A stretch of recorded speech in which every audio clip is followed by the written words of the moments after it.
Hi guys, welcome back to Rupa daily vlogs YouTube channel. ಇವತ್ತಿನ ವಿಡಿಯೋದಲ್ಲಿ ನಾನು ಯಾರೆಲ್ಲ ಪಿಂಪಲ್ಸಿಂದ ಸ್ಟ್ರಗಲ್ ಮಾಡ್ತಾ ಇದ್ದೀರಾ ಅವರಿಗೆ ನ್ಯಾಚುರಲ್ ಆಗಿ ಪಿಂಪಲ್ಸ್ನ ರೆಡ್ಯೂಸ್ ಮಾಡೋದಕ್ಕೆ ಏನು ಮಾಡಬೇಕು ಅನ್ನೋದನ್ನ ನಾನು ಈ ವಿಡಿಯೋದಲ್ಲಿ ಇನ್ಫಾರ್ಮೇಷನ್ ತಿಳಿಸೋಕ್ಕೆ ಬಂದಿದ್ದೀನಿ. 7 ಈಸಿ ಹ್ಯಾಬಿಟ್ಸ್ ಇದೆ. ಇದರಿಂದ ನೀವು ನ್ಯಾಚುರಲ್ ಆಗಿ ಪಿಂಪಲ್ಸ್ನ ರೆಡ್ಯೂಸ್ ಮಾಡ್ಬೋದು. ಮತ್ತು ಈ 7 ಹ್ಯಾಬಿಟ್ಸ್ನ ನೀವು ಕಂಟಿನ್ಯೂಯಾಗಿ ರೆಗ್ಯುಲರಾಗಿ ಮಾಡಿದ್ರೆ ಪಿಂಪಲ್ಸು ರೆಡ್ಯೂಸ್ ಆಗುತ್ತೆ. ವಿಡಿಯೋನ ಸ್ಕಿಪ್ ಮಾಡ್ದಲೇ ಕಂಪ್ಲೀಟಾಗಿ ನೋಡಿ. ಮತ್ತು ನಾನು ಇದರಲ್ಲಿ ಆ 7 ಹ್ಯಾಬಿಟ್ಸ್ ಯಾವುದು ಅಂತ ಎಕ್ಸ್ಪ್ಲೇನ್ ಮಾಡೋಕ್ಕೂ ಮುಂಚೆ ಪಿಂಪಲ್ಸ್ ಏನಕ್ಕೆ ಬರುತ್ತೆ, ಪಿಂಪಲ್ಸ್ ಬರೋಕ್ಕೆ ಮೇನ್ ರೀಸನ್ಸ್ ಏನು, ಕಾಸಸ್ ಏನು ಅನ್ನೋದನ್ನ ತಿಳಿಸ್ಕೊಡ್ತೀನಿ.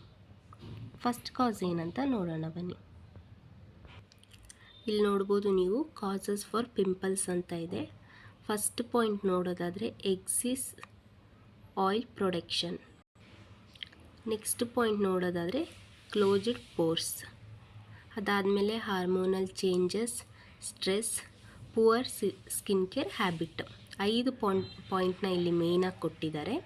ಎಕ್ಸಿಸ್ ಆಯಿಲ್ ಪ್ರೊಡಕ್ಷನ್ ಅಂತ ಹೇಳಿದ್ರೆ ಅಲ್ಲಿ ನೋಡ್ಬೋದು ನೀವು, when your skin produce too much oil.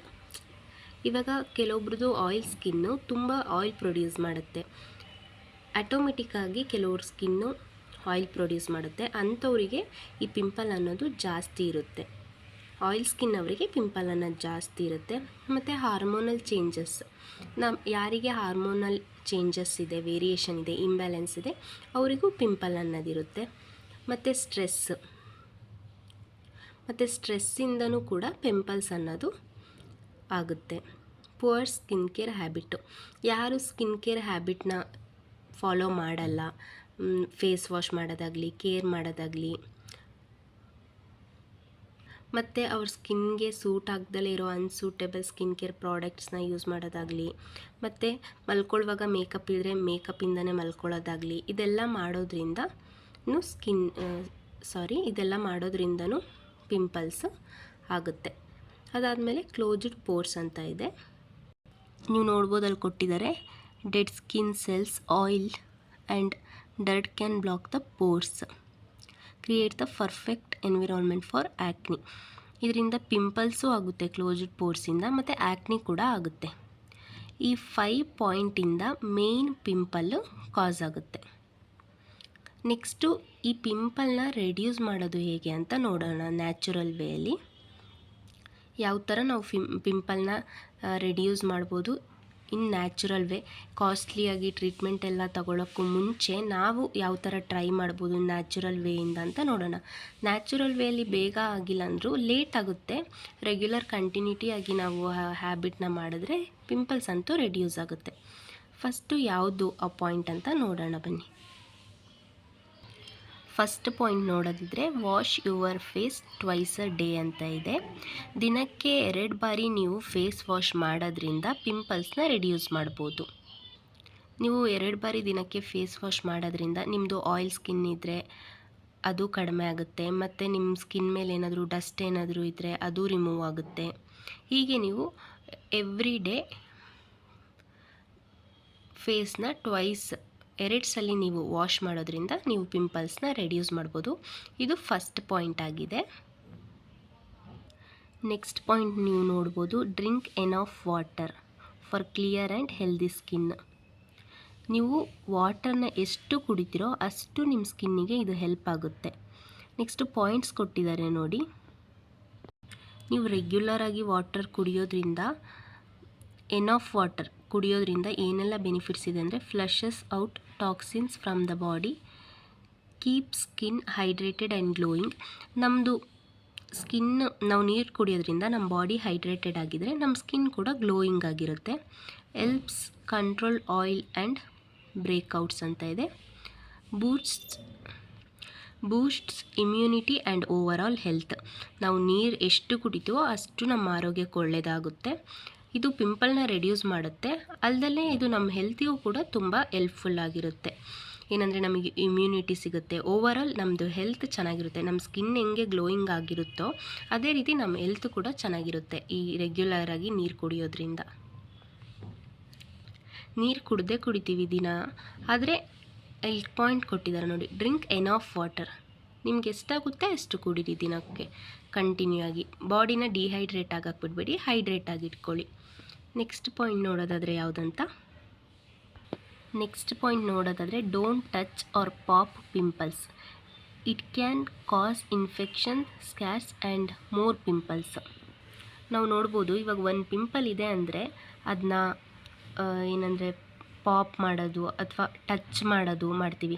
ಇವಾಗ ಒಂದು ಕಡೆ ಟಚ್ ಮಾಡ್ತೀವಿ, ಅದನ್ನೇ ಮತ್ತೆ ಇನ್ನೊಂದು ಕಡೆ ಟಚ್ ಮಾಡಿದ್ರೆ ಅಲ್ಲೂ ಪಿಂಪಲ್ ಆಗುತ್ತೆ. ಇದರಿಂದ ಪಿಂಪಲ್ ಆಗೋದು ಇನ್ಕ್ರೀಸ್ ಆಗುತ್ತೆ, ಕಡಿಮೆ ಅಂತೂ ಆಗಲ್ಲ. ಮತ್ತು ಇನ್ಫೆಕ್ಷನ್ ಸ್ಟಾರ್ಟ್ ಆಗುತ್ತೆ. ನಾವು ಒಂದು ಕಡೆ ಟಚ್ ಮಾಡೋದು, ಇನ್ನೊಂದು ಕಡೆ ಟಚ್ ಮಾಡ್ಕೊಳ್ಳೋದು, ಮತ್ತು ಅದನ್ನ ಪಾಪ್ ಮಾಡೋದು, ಮತ್ತು ಪ್ರೆಸ್ ಮಾಡೋದು, ಅದರಿಂದ ಬ್ಲಡ್ ಬರೋದು, ಇದೆಲ್ಲ ಮಾಡೋದ್ರಿಂದ ಪಿಂಪಲ್ಸ್ ಜಾಸ್ತಿ ಆಗುತ್ತೆ. ಇದನ್ನ ನೀವು ಅವಾಯ್ಡ್ ಮಾಡಬೇಕು. ಎಷ್ಟು ನಿಮ್ಮ ಫೇಸಿಗೆ ನಿಮ್ಮದು ಕೈನ ನೀವು ಟಚ್ ಮಾಡಲ್ವೋ ಅಷ್ಟು ಪಿಂಪಲ್ಸ್ ರೆಡ್ಯೂಸ್ ಆಗುತ್ತೆ. ಈ ಟಚ್ ಮಾಡೋದ್ರಿಂದ ಜಾಸ್ತಿನೇ ಆಗುತ್ತೆ. ಅಲ್ಲಿ ಟಚ್ ಮಾಡಿ ಇನ್ನೊಂದು ಕಡೆ, ಇವಾಗ ಒಂದು ಕಡೆ ಮೂಗತ್ರ ಪಿಂಪಲ್ ಇದೆ ಅಂದ್ಕೊಳ್ಳಿ, ಮತ್ತು ನೀವು ಹೋಗ್ಬಿಟ್ಟು ಕೆನ್ನೆಗೆ ಮುಟ್ಟಿದ್ರೆ ಅಲ್ಲೂ ಪಿಂಪಲ್ ಆಗುತ್ತೆ. ಹಾಗಾಗಿ ನೀವು ಫೇಸ್ನ ಟಚ್ ಮಾಡೋದು ಅವಾಯ್ಡ್ ಮಾಡಬೇಕು. ಇದರಿಂದ ಕೂಡ ಪಿಂಪಲ್ ರೆಡ್ಯೂಸ್ ಮಾಡ್ಬೋದು. ನೆಕ್ಸ್ಟ್ ಯಾವ ಪಾಯಿಂಟ್ ಇದೆ ನೋಡೋಣ ಬನ್ನಿ. ನೆಕ್ಸ್ಟ್ ನೋಡೋದಾದರೆ ಪಾಯಿಂಟು ಈಟ್ ಬ್ಯಾಲೆನ್ಸ್ಡ್ ಡಯಟ್. ಅಂದರೆ ನೀವು ಏನು ಎವ್ರಿಡೇ ತಿಂತೀರಾ ಅದು ಕೂಡ ಡಿಪೆಂಡ್ ಆಗುತ್ತೆ. ಈ ತುಂಬ ಜಂಕ್ ಫುಡ್ಸ್ ಎಲ್ಲ ತಿನ್ನೋದಾದರೆ, ಆಯಿಲಿ ಐಟಮ್ಮು, ಈಗ ಪಾನಿಪುರಿ, ಪಪ್ಸ್, ಈ ಥರ ಏನು ಜಂಕ್ ಫುಡ್ಸ್ ಇದೆಯೋ ಅದು ತಿನ್ನೋದ್ರಿಂದ ಕೂಡ ಕೆಲವೊಬ್ಬರಿಗೆ ಆಗಲ್ಲ, ಅದರಿಂದನೂ ಪಿಂಪಲ್ಸ್ ಆಗುತ್ತೆ. ನೀವು ಯಾವುದನ್ನ ಇನ್ಕ್ಲೂಡ್ ಮಾಡಬೇಕು ಅಂತ ನೋಡೋದಾದರೆ, ನಿಮ್ಮದು ಡೈಲಿ ಲೈಫಲ್ಲಿ ಈಟ್ ಬ್ಯಾಲೆನ್ಸ್ಡ್ ಡಯಟ್ ಫುಡ್ ಅಂತ ನೋಡೋದಾದರೆ, ಫ್ರೂಟ್ಸ್ ಆ್ಯಂಡ್ ವೆಜಿಟೇಬಲ್ಸ್. ನೀವು ಫ್ರೂಟ್ಸ್ ಆ್ಯಂಡ್ ವೆಜಿಟೇಬಲ್ಸ್ ತಿನ್ನೋದ್ರಿಂದ, fruits and vegetable rich in vitamins and anti accidents. ನೀವು ಫ್ರೂಟ್ಸ್ ತಿನ್ನೋದ್ರಿಂದ ವಿಟಮಿನ್ಸ್ ರಿಚ್ ಇದೆ ಮತ್ತು ಆ್ಯಂಟಿ ಆಕ್ಸಿಡೆಂಟ್ಸ್ ಇದೆ. ನೆಕ್ಸ್ಟ್ ನೋಡೋದಾದರೆ ಹೋಲ್ ಗ್ರೈನ್ಸ್ ಅಂತ ಇದೆ. ಇದು ನಿಮಗೆ ಎನರ್ಜಿ ಮತ್ತು ನ್ಯೂಟ್ರಿಯೆಂಟ್ಸ್ನ ಪ್ರೊವೈಡ್ ಮಾಡುತ್ತೆ. Next include healthy fats and nuts, helps in glowing skin. ನೀವು ನಟ್ಸ್ ಮತ್ತು ಹೆಲ್ದಿ ಫ್ಯಾಟ್ಸ್ ಆ್ಯಂಡ್ ನಟ್ಸ್ನ ನೀವು ತಿನ್ನೋದ್ರಿಂದ ನಿಮಗೆ ಗ್ಲೋಯಿಂಗ್ ಸ್ಕಿನ್ನಿಗೆ ಇದು ಹೆಲ್ಪ್ಫುಲ್ ಮಾಡುತ್ತೆ. ನೆಕ್ಸ್ಟು ಅವಾಯ್ಡ್ ಜಂಕ್ ಫುಡ್ ಮತ್ತು sugary drinks.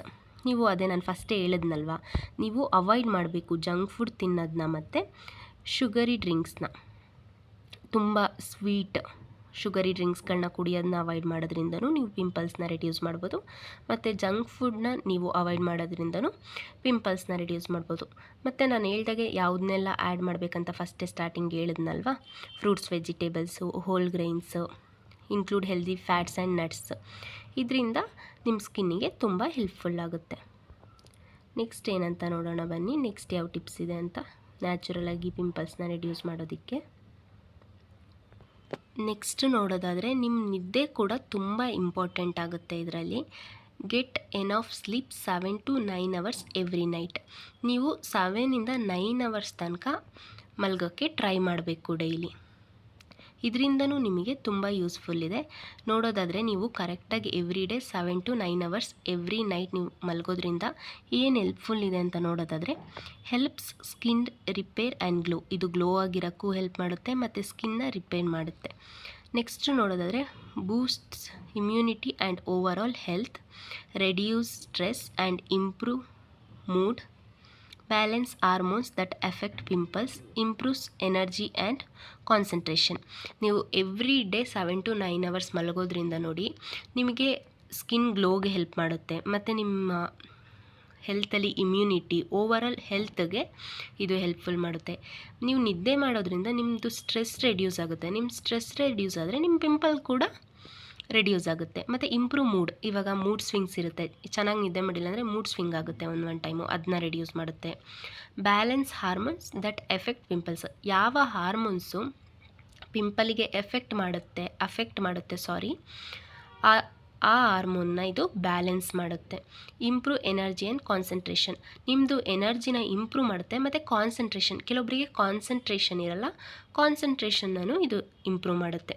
Every day 7 to 9 hours ಮಲಗೋದ್ರಿಂದ ಮಲಗೋದ್ರಿಂದನೂ ಕೂಡ ನೀವು ಪಿಂಪಲ್ಸ್ನ ರಿಡ್ಯೂಸ್ ಮಾಡ್ಬೋದು ನ್ಯಾಚುರಲ್ ಆಗಿ. ನೆಕ್ಸ್ಟ್ ಯಾವ ಪಾಯಿಂಟ್ ಇದೆ ನೋಡೋಣ ಬನ್ನಿ. ನೆಕ್ಸ್ಟ್ ನೋಡೋದಾದರೆ ಚೇಂಜ್ ಪಿಲ್ಲೋ ಕೇಸಸ್ ರೆಗ್ಯುಲರ್ಲಿ. ಅಂದರೆ ನೀವು ಮಲಗ್ತೀರ ಅಲ್ವಾ ಪಿಲ್ಲೋ ಕವರು, ಅದನ್ನ ನೀವು ಚೇಂಜ್ ಮಾಡಬೇಕಾಗುತ್ತೆ regularly. A simple habit for clearer healthier skin. ಈ ಹ್ಯಾಬಿಟ್ ಇರೋದ್ರಿಂದ ನೀವು ರೂಢಿ ಮಾಡಿಕೊಂಡ್ರೆ ರೆಗ್ಯುಲರಾಗಿ ನೀವು ಕ್ಲಿಯರರ್ ಆ್ಯಂಡ್ ಹೆಲ್ತಿಯರ್ ಸ್ಕಿನ್ನು ನಿಮ್ಮದಾಗುತ್ತೆ. ನೀವು ಎವ್ರಿ ಡೇ ಪಿಲ್ಲೋ ಕೇಸಸ್ನ ರೆಗ್ಯುಲರಾಗಿ ಚೇಂಜ್ ಮಾಡೋದ್ರಿಂದ ಏನು ಬೆನಿಫಿಟ್ ಇದೆ ಅಂತ ನೋಡೋದಾದರೆ, removes dirt, oil, sweat and bacteria. ಅಂದರೆ ನೀವು ಇವಾಗ pillow cover every day change ಮಾಡೋದ್ರಿಂದ ಡರ್ಟಿ ಅಂದರೆ ಧೂಳಿರುತ್ತೆ, ಇವಾಗ ಚೇಂಜ್ ಮಾಡಿಲ್ಲ ಅಂದರೆ ಅದರಲ್ಲೇ ಧೂಳಿರುತ್ತೆ, ವಾಶ್ ಮಾಡಿರಲ್ಲ, ಮತ್ತು ಸ್ವೆಟ್ ಆಗಿರ್ತೀವಿ, ಮತ್ತು ಅದರಲ್ಲಿ ಬ್ಯಾಕ್ಟೀರಿಯಾ ಕೂಡ ಇರುತ್ತೆ. ಆದ್ರಿಂದನೂ ಪಿಂಪಲ್ಸ್ ಜಾಸ್ತಿ ಆಗುತ್ತೆ. ನೀವು ಅದೇ ರೆಗ್ಯುಲರ್ಲಿ ಪಿಲ್ಲೋ ಕೇಸಸ್ನ ಚೇಂಜ್ ಮಾಡೋದ್ರಿಂದ ಪಿಂಪಲ್ಸ್ ರೆಡ್ಯೂಸ್ ಆಗುತ್ತೆ. ಯಾವುದೇ ಥರ ಡರ್ಟಿ ಇರಲ್ಲ, ಆಯಿಲ್ ಇರಲ್ಲ, ಸ್ವೆಟ್ ಇರಲ್ಲ, ಬ್ಯಾಕ್ಟೀರಿಯಾ ಇರಲ್ಲ ರೆಗ್ಯುಲರ್ ಚೇಂಜ್ ಮಾಡೋದ್ರಿಂದ ಪಿಲ್ಲೋ ಕೇಸಸ್ಸು. ಆದ್ರಿಂದನೂ ನಿಮ್ಮದು ಪಿಂಪಲ್ಲು ರೆಡ್ಯೂಸ್ ಮಾಡ್ಬೋದು. ನೆಕ್ಸ್ಟ್ ನೋಡೋದಾದರೆ helps prevent closed pores and breakouts ಅಂತ ಇದೆ. ಪಿಲ್ಲೋ ಕೇಸಸ್ ಚೇಂಜ್ ಮಾಡೋದ್ರಿಂದ ಇದು ಕೂಡ ಹೆಲ್ಪ್ಫುಲ್ ಆಗುತ್ತೆ. Keep skin clean and healthy. ನೀವು ರೆಗ್ಯುಲರಾಗಿ ಪಿಲ್ಲೋ ಕೇಸ್ ಚೇಂಜ್ ಮಾಡೋದ್ರಿಂದ ಪಿಂಪಲ್ಸು ರೆಡ್ಯೂಸ್ ಆಗುತ್ತೆ. ಆವಾಗ ನಿಮ್ಮ ಸ್ಕಿನ್ನು ಕ್ಲೀನಾಗೂ ಇರುತ್ತೆ ಆ್ಯಂಡ್ ಹೆಲ್ದಿಯಾಗೂ ಇರುತ್ತೆ. ನೀವು ರೆಗ್ಯುಲರಾಗಿ every day in case change ಮಾಡಿಲ್ಲ ಅಂದ್ರೂ use clean pillow cases at least 2 to 3 times week. At least ವೀಕಿಗೆ 2 to 3 times ನೀವು ಪಿಲ್ಲೋ ಕೇಸಸ್ನ ಚೇಂಜ್ ಮಾಡಿ. ಪಿಲ್ಲೋ ಕೇಸಸ್ನ ಚೇಂಜ್ ಮಾಡೋದ್ರಿಂದ ಈ ರೀತಿ ಬೆನಿಫಿಟ್ ಇದೆ. ನೀವು ನಿಮ್ಮ ಪಿಂಪಲ್ಸ್ನ ಕೂಡ ರೆಡ್ಯೂಸ್ ಮಾಡ್ಬೋದು. ನೆಕ್ಸ್ಟು ಯಾವುದು ಹ್ಯಾಬಿಟ್ ಇದೆ ನೋಡೋಣ ಬನ್ನಿ. ನಿಮ್ಮ ಪಿಂಪಲ್ಸ್ ರೆಡ್ಯೂಸ್ ಆಗೋದಕ್ಕೆ ನೀವು ಯಾವ ಪ್ರಾಡಕ್ಟ್ನ ಯೂಸ್ ಮಾಡ್ತೀರಾ ಅದು ಕೂಡ ಡಿಪೆಂಡ್ ಆಗುತ್ತೆ. ನೀವು ನಾನ್ ಕಾಮಿಡೋಜೆನಿಕ್ ಸ್ಕಿನ್ ಕೇರ್ನ ನೀವು ಯೂಸ್ ಮಾಡೋದ್ರಿಂದನೂ ನೀವು ಪಿಂಪಲ್ ರೆಡ್ಯೂಸ್ ಮಾಡ್ಬೋದು. ನೀವು ಪ್ರಾಡಕ್ಟ್ನ ಚೂಸ್ ಮಾಡ್ತೀರಲ್ಲ, ಆ ಪ್ರಾಡಕ್ಟು ಯಾವ್ದು ನೀವು ಅಪ್ಲೈ ಮಾಡ್ತೀರಾ ನಿಮ್ಮದು ಎವ್ರಿಡೇ ಲೈಫಲ್ಲಿ ನಿಮ್ಮ ಫೇಸಿಗೆ, ಅದನ್ನ ನೀವು ನಾನ್ ಕಾಮಿಡೋಜೆನಿಕ್ ಪ್ರಾಡಕ್ಟ್ಸ್ನ ನೀವು ಅಪ್ಲೈ ಮಾಡಬೇಕಾಗುತ್ತೆ. ನೆಕ್ಸ್ಟು ನೀವು ಆ ಥರ ಪ್ರಾಡಕ್ಟ್ ಅಪ್ಲೈ ಮಾಡೋದ್ರಿಂದ ಏನು ಹೆಲ್ಪ್ಫುಲ್ ಇದೆ ಅಂತ ನೋಡೋದಾದರೆ, does not close pores, helps to prevent breakouts and blackheads. ನಿಮಗೆ ಗೊತ್ತಿರ್ಬೋದು ಬ್ಲ್ಯಾಕ್ ಹೆಡ್ಸ್ ಇರುತ್ತೆ ಕೆಲವೊಬ್ಬರು ಫೇಸಲ್ಲಿ, ಅದನ್ನ ರೆಡ್ಯೂಸ್ ಮಾಡೋದಕ್ಕೆ ಈ ನಾನ್ ಕಾಮಿಡೋಜೆನಿಕ್ ಪ್ರಾಡಕ್ಟ್ಸು ಹೆಲ್ಪ್ಫುಲ್ ಮಾಡುತ್ತೆ. Gentle on skin, suitable for all skin, even sensitive skin. ಈ ಥರ ನೀವು ನಾನ್ ಕಾಮಿಡೋಜೆನಿಕ್ ಪ್ರಾಡಕ್ಟ್ ಯೂಸ್ ಮಾಡೋದ್ರಿಂದ ಇದು ಆಲ್ ಟೈಪ್ ಆಫ್ ಸ್ಕಿನ್ನಿಗೆ ಸೂಟೇಬಲ್ ಆಗುತ್ತೆ. ಸೆನ್ಸಿಟಿವ್ ಸ್ಕಿನ್ ಇದ್ದರೂ ಕೂಡ ಅವರಿಗೂ ಇದು ಸೂಟೇಬಲ್ ಆಗುತ್ತೆ, ಯಾವುದೇ ರೀತಿ ಎಫೆಕ್ಟ್ ಆಗಲ್ಲ.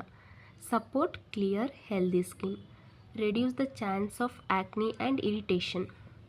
ಇದು ಯಾವುದೇ ರೀತಿ ಮಾರ್ಕ್ಗಳು ಇರಲ್ಲ, ಅದನ್ನ ರೆಡ್ಯೂಸ್ ಮಾಡೋದಕ್ಕೆ ಈ ಥರ ಪ್ರಾಡಕ್ಟ್ ಹೆಲ್ಪ್ಫುಲ್ ಆಗುತ್ತೆ. ಮತ್ತು ಇರಿಟೇಷನ್ ಅಂದರೆ ಇಚ್ಚಿಂಗ್ ಆಗೋದು ಫೇಸು, ಆ ಥರ ಯಾವುದೇ ರೀತಿ ಆಗಲ್ಲ ನೀವು ನಾನ್ ಕಾಮಿಡೋಜೆನಿಕ್ ಪ್ರಾಡಕ್ಟ್ಸ್ನ ಯೂಸ್ ಮಾಡೋದ್ರಿಂದ. ಮತ್ತು ಅಲ್ಲೊಂದು ಟಿಪ್ಸ್ ಅಂತ ಕೊಟ್ಟಿದ್ದಾರೆ ನೋಡಿ, ನೀವು ಕೊನೆಯಲ್ಲಿ ನೋಡ್ಬೋದು. Always check the label and choose non comedogenic products for better skin. ನೀವು ಫಸ್ಟು ಯಾವುದೇ ಪ್ರಾಡಕ್ಟ್ ತಗೊಳ್ಳುವಾಗಲೂ ಅದು ನಾನ್ ಕಾಮಿಡೋಜೆನಿಕ್ ಅಂತ ನೋಡಿಬಿಟ್ಟು ತಗೊಳ್ಳಿ, ಅದು ನಿಮಗೆ ಹೆಲ್ಪ್ಫುಲ್ ಆಗುತ್ತೆ ಬೆಟರ್ ಸ್ಕಿನ್ನಿಗೆ. ನೆಕ್ಸ್ಟ್ ನೋಡೋದಾದರೆ look for product that are ಅಂತ ಕೊಟ್ಟಿದ್ದಾರೆ. ನೀವು ಯಾವ ಥರ ಪ್ರಾಡಕ್ಟ್ನ ನೋಡಬೇಕು ನಿಮಗೆ ರೆಡ್ಯೂಸ್ ಮಾಡೋದಕ್ಕೆ ಪಿಂಪಲ್ನ, ಮತ್ತು ನಿಮ್ಮದು ಸ್ಕಿನ್ದು ಇರಿಟೇಷನ್ನ ಕಮ್ಮಿ ಮಾಡೋದಕ್ಕೆ ಅಂತ ನೋಡೋದಾದರೆ, non comedogenic, won't close pores, lightweight, oil free and dermatologist tested. ನೀವು ಯಾವುದೇ ಒಂದು ಪ್ರಾಡಕ್ಟ್ನ ಬೈ ಮಾಡುವಾಗ ಇದೆಲ್ಲ ಪಾಯಿಂಟ್ಸ್ನ ನೋಡಬೇಕಾಗುತ್ತೆ. ನಾನ್ ಕಾಮಿಡೋಜೆನಿಕ್ ಆಗಿದೆಯೋ, ಮತ್ತು ಓಂಟ್ ಕ್ಲೋಸ್ ಪೋರ್ಸ್, ಮತ್ತು ಲೈಟ್ ವೆಯ್ಟ್ ಆಗಿರಬೇಕು, ಮತ್ತು ಆಯಿಲ್ ಫ್ರೀ, ಮತ್ತು ಡರ್ಮಟಾಲಜಿಸ್ಟ್ ಟೆಸ್ಟೆಡ್ ಆಗಿರಬೇಕು ಆ ಪ್ರಾಡಕ್ಟ್ ನೀವು ಯಾವ್ದು ಯೂಸ್ ಮಾಡ್ತೀರೋ. ಇದರಿಂದ ನೀವು ನಿಮ್ಮ ಪಿಂಪಲ್ಸ್ನ ರಿಡ್ಯೂಸ್ ಮಾಡ್ಬೋದು. ಇಲ್ಲಿಗೆ ನಾನು 7 ಈಸಿ ಹ್ಯಾಬಿಟ್ಸ್ನ ಕಂಪ್ಲೀಟಾಗಿ ಎಕ್ಸ್ಪ್ಲೇನ್ ಮಾಡಿದ್ದೀನಿ. ನೀವು ಯಾವ ಹ್ಯಾಬಿಟ್ಸ್ನ ನಿಮ್ಮದು ಡೈಲಿ ಲೈಫಲ್ಲಿ ಇನ್ಕ್ಲೂಡ್ ಮಾಡೋದ್ರಿಂದ ನಿಮ್ಮ ಪಿಂಪಲ್ಸ್ನ ರೆಡ್ಯೂಸ್ ಮಾಡ್ಬೋದು ಅಂತ. ಇದು ನ್ಯಾಚುರಲ್ ವೇ ಆಗಿರುತ್ತೆ. ಇದು ಕನ್ಸಿಸ್ಟೆನ್ಸಿಯಾಗಿ ಮಾಡಿದ್ರೆ ಇದು ಪಿಂಪಲ್ಸ್ ರೆಡ್ಯೂಸ್ ಆಗುತ್ತೆ. ಬಟ್ ಇದು ಬೇಗ ರೆಡ್ಯೂಸ್ ಆಗೋಲ್ಲ. ನೀವು ಇದನ್ನ ಕನ್ಸಿಸ್ಟೆನ್ಸಿಯಾಗಿ ಮಾಡ್ತಾ ಹೋದರೆ ರೆಡ್ಯೂಸ್ ಆಗುತ್ತೆ. ಬಟ್ ಏನಾದರೂ ನಿಮಗೆ ಪಿಂಪಲ್ಸ್ ತುಂಬ ಆ್ಯಕ್ನಿ ಇದೆ ಮತ್ತು ಸಿವಿಯರ್ ಆಗಿದೆ ಮತ್ತು ತುಂಬ ಪೇಯ್ನ್ಫುಲ್ ಆಗಿದೆ ಅಂದರೆ ನಾನು ನಿಮಗೆ ಸಜೆಸ್ಟ್ ಮಾಡೋದು ಡರ್ಮಟಾಲಜಿಸ್ಟ್ನ ನೀವು ಕನ್ಸಲ್ಟ್ ಮಾಡಿ. ಇನ್ ಕೇಸ್ ನಿಮಗೆ ಸ್ಟಾರ್ಟಿಂಗ್ ಸ್ಟೇಜಲ್ಲಿದೆ, ಪೇಯ್ನ್ ಅಷ್ಟು ಇಲ್ಲ ಅಂತ ಹೇಳಿದ್ರೆ ನಾನು ಹೇಳಿದ್ನಲ್ವ 7 ಟಿಪ್ಸ್, ಅದನ್ನ ನೀವು ಫಾಲೋ ಮಾಡಿ. ಅದರಿಂದ ನಿಮ್ಮ ಪಿಂಪಲ್ಸ್ನ ರೆಡ್ಯೂಸ್ ಮಾಡ್ಬೋದು. ನಿಮಗೇನಾದರೂ ಈ ವಿಡಿಯೋ ಯೂಸ್ಫುಲ್ ಅನಿಸಿದರೆ ಲೈಕ್ ಮಾಡಿ, ಶೇರ್ ಮಾಡಿ ಮತ್ತು ಕಮೆಂಟ್ ಮಾಡಿ. ಮತ್ತು ರೂಪಾ ಡೈಲಿ ವ್ಲಾಗ್ಸ್ ಚಾನಲ್ನ ಸಬ್ಸ್ಕ್ರೈಬ್ ಮಾಡಿ. Thank you for watching.